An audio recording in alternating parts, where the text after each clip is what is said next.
bal almudhaharat, wanawachuoni wanasema bali haya maandamano laysat min a'mali almuslimin, maandamano si katika matendo ya waislamu wala si katika tamaduni zao. Maandamano bwana ni mifumo ya kimagharibi. Hao mnawaiga huko Ulaya ndio mifumo yao wanapodai haki kwa watawala wao. Kwa hivyo haina mahusiano kabisa na mifumo ya Kiislamu.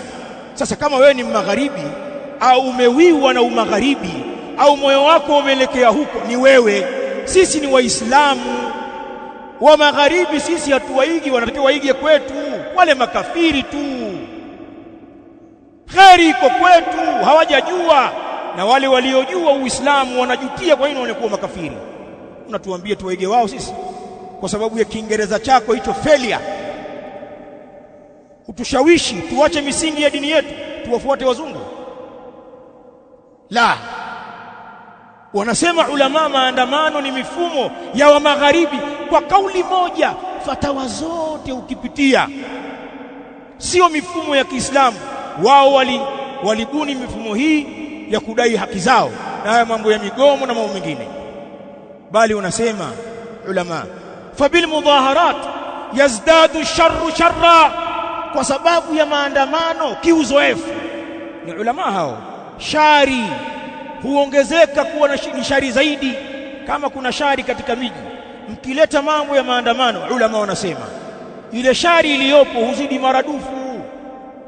Min safki dima, maandamano husababisha umwagaji wa damu, watu wakauawa, watu wakapigwa, wakaumizwa au wakaumizana, umwagaji wa damu unatokea.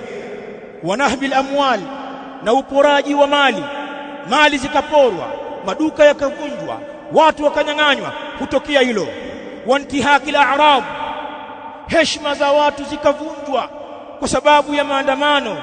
Wahadmil bilad, miji ikavunjwa, madaraja yakavunjwa, majengo yakashambuliwa, barabara zikakatwa, miji ikavunjwa.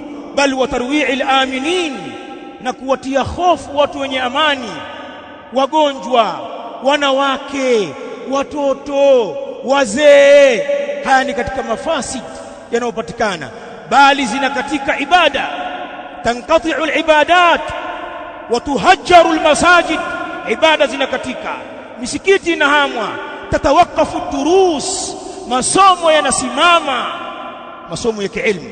Wanataja mafasid hayo husababishwa na maandamano, na wanasema pimeni nchi ambazo zilithubutu kufanya mambo haya.